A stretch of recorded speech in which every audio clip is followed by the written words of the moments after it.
कुछ बच्चे बस क्लास को डिस्टर्ब करते हैं और कुछ नहीं, उनको पढ़ने लिखने से मतलब नहीं होता, बस वो डिस्टर्ब करना जानते हैं। सोनिया बेटा आप क्यों ऐसा कर रहे थे बताओ? खैर पढ़ाई पे ध्यान दो बेटा, है ना? सर कितने आंसर ठीक है? बेटा मैं देख पा रहा हूं कि 19 में से 14 बच्चों का ठीक है और 5 बच्चों का गलत है।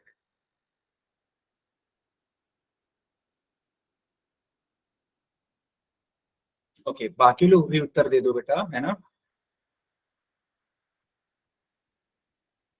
देखो है बहुत आसान सवाल।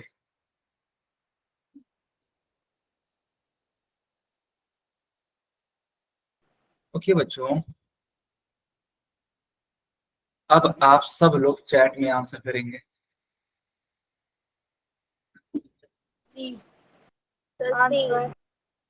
ओके ओके, तो आपको ये चेक करना था कि 2x प्लस वाई बराबर 10 के लिए, है ना, ऐसा कौन सा पॉइंट है जो दिए गए आलेख पर स्थित नहीं है। कोई दिक्कत नहीं है, वैल्यूज पुट करना स्टार्ट करो। सबसे पहले ए वाला पुट करो, यानी 1,8, 2 इंटू 1 प्लस 8 बराबर 10, 2 1 2 प्लस 8 बराबर 10, 8 और 2 10 होता है, 10 बराबर 10। ये तो लेफ्ट हैंड साइड और राइट हैंड साइड इक्वल हो गया। इसका मतलब ये पॉइंट है, लेकिन हमको है वाला नहीं बताना है, हमको कौन नहीं है वो बताना है। तो ये तो उत्तर वैसे ही गलत हो गया तुरंत। चलो अब आते हैं बी वाले विकल्प पर। 4,2 लिखा हुआ है, इसके लिए चेक करो तो 2 इंटू 4 प्लस 2 बराबर 10, 4 2 जा 8 प्लस 2 इज इक्वल्स टू 10। 8 और 10 हो जाएगा, 8 2 10 हो जाएगा, यानी कि left hand side right hand side यहाँ भी इक्वल हो गया, यानी यह भी उत्तर नहीं होने वाला। जो इक्वल नहीं आएगा वही आपका आंसर होगा, बस इतना जान लो। सी को चेक करो, 5,5, 2 into 5 plus 5 is equals to 10, 5 2 जा 10 plus 5 is equals to 10, 10 and 5 मिलकर के होता है 15।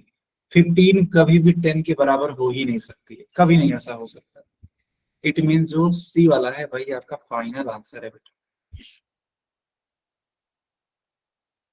आया समझ में कि नहीं आया? Yes sir. ओके,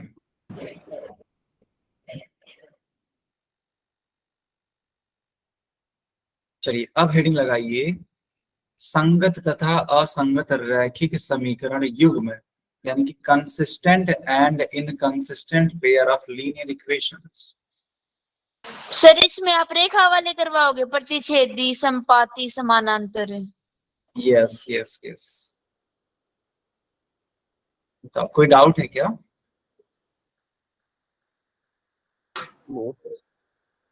जो बच्ची नरेश के नाम से आईडी से है, कोई डाउट है? नहीं ना? चलो बढ़िया। अब देखो यहाँ पे ध्यान से लिखा है कि यदि हम दो चरों वाले रैखिक समीकरण युग्म को एक ही ग्राफ पर बनाएं तो 3 स्थितियां प्राप्त होती हैं। यानी कि हमें एक ग्राफ नहीं बनाना है, अभी तो मात्र आप लोगों ने एक ग्राफ बनाया था, लेकिन अब एक ग्राफ नहीं बनाना है, अब दो दो ग्राफ बनानी है। देखो बेटा 3 स्थितियां प्राप्त होंगी, कौन कौन सी? एक स्थिति तो ये पैदा हो सकती है कि दोनों के ग्राफ एक दूसरे के एकदम पैरेलल। बताओ ऐसा हो सकता है कि नहीं हो सकता है बच्चों? सर हो सकता है।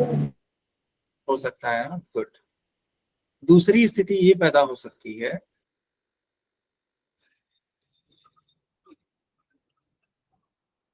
कि दोनों ग्राफ एक दूसरे को एक बिंदु पे कट करते हैं, है ना? दोनों ग्राफ एक दूसरे को एक बिंदु पे कट करते हो, जो मैंने ब्लैक पेन से दिखाया ना, यानी वहां पे वो कट हो रहा है।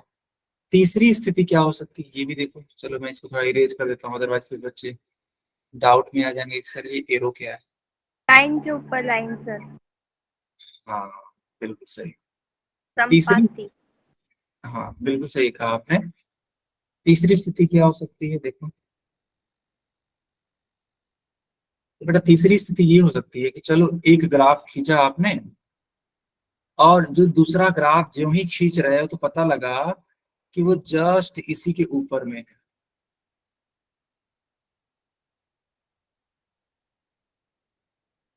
बताओ जरा, समझ में आया कि नहीं आया? Yes sir.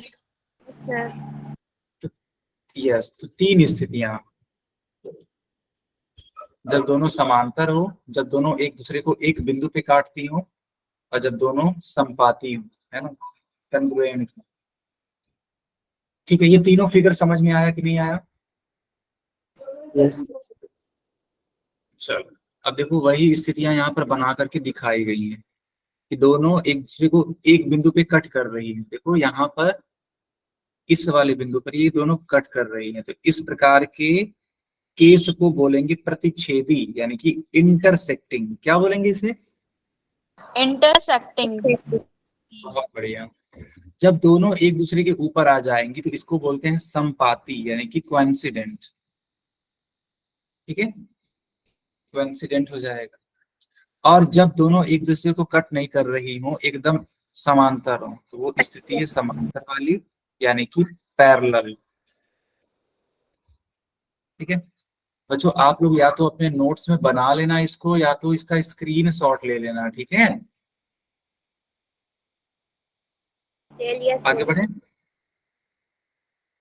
ओके, तो सबसे पहले हम पढ़ने वाले हैं केस वन के बारे में। केस वन क्या है? प्रतिच्छेदी, है ना, यानी एक बिंदु पे कट कर देना, है ना, एक बिंदु पे कट कर देना।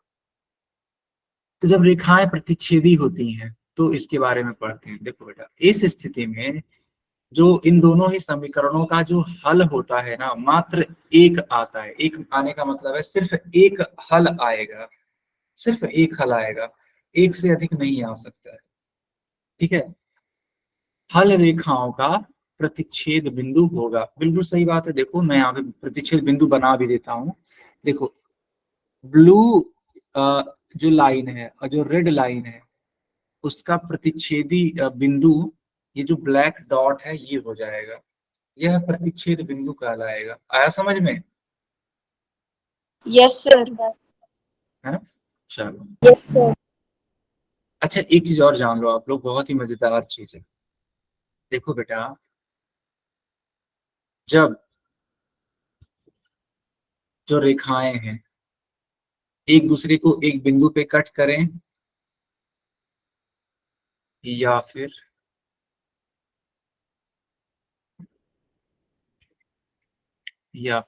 ध्यान देना,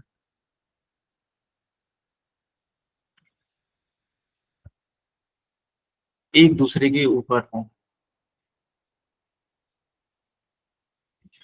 है ना, एक दूसरे के ऊपर, तब इस प्रकार के केस में, है ना, इस प्रकार के केस में हम बोलते हैं संगत युग्म। यस, कि वो जो रेखाएं हैं वो कंसिस्टेंट है,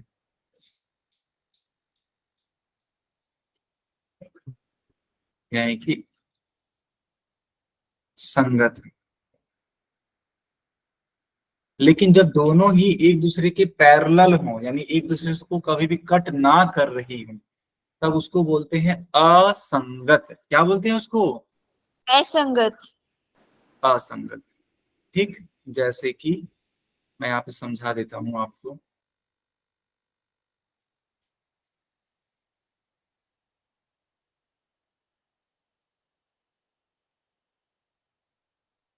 बताओ, क्या यह एक दूसरे को कट कर रही हैं? No sir. तो इसको हम लोग बोलेंगे इनकंसिस्टेंट,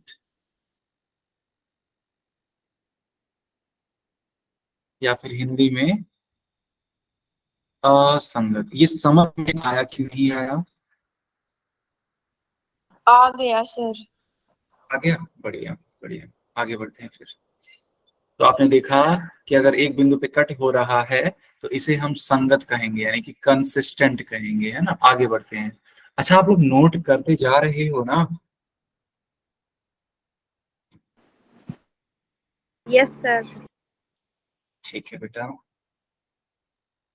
अब केस 2, जब रेखाएं समपाती हो यानी एक दूसरे के ऊपर आ जाए, है ना, कोइंसिडेंट हो जाए, तो क्या होता है? देखो बेटा, इस प्रकार अनेक हल होते हैं। कितने हल होते हैं? अनेक हल होते हैं। हाँ, और अनेक हल होने का मतलब ये नहीं है कि 4 5 6, ना ना ना ना, अपरिमित रूप से अनेक हल, यानी कि एक तरीके से देखा जाए तो इनफाइनाइट नंबर ऑफ सॉल्यूशंस होंगे उसके, है ना, ढेर सारे सॉल्यूशंस होंगे जिनकी गणना तक नहीं की जा सके। आई बात समझ में? और ये भी क्या होता है? कंसिस्टेंट होता है, यानी कि संगत होता है। इसको भी नोट कर लेना। अब आते हैं केस 3 पर।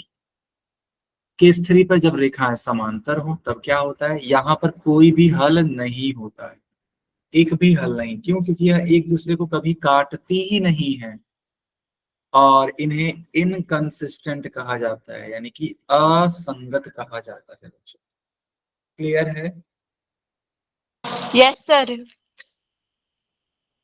ओके, कोई सर एक डाउट? बार पीछे वाला कर दो। अच्छा अच्छा, पीछे वाला, ये वाला, ये इससे पीछे। पीछे देखो, यस सर। ये वाला, यही नहीं, इससे अगला।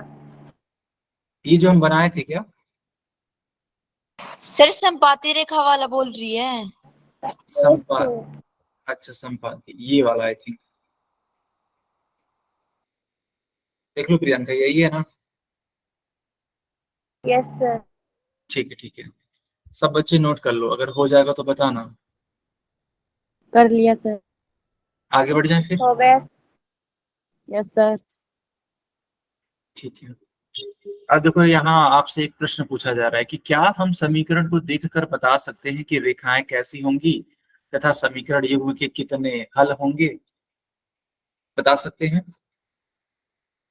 Yes sir. सर बिल्कुल, बिल्कुल बता सकते हैं, है ना, उसमें कोई भी डाउट वाली बात नहीं है। ऐसा नहीं है कि बस आप ग्राफ को ही देख करके बताएंगे, ठीक है। और कैसे बताएंगे इसको हम नेक्स्ट क्लास में पढ़ाएंगे आप, सर ठीक है। लेफ्ट कर। हाँ हाँ, अब लेफ्ट कर सकते हैं बेटा, कोई डाउट हो तो पूछ सकते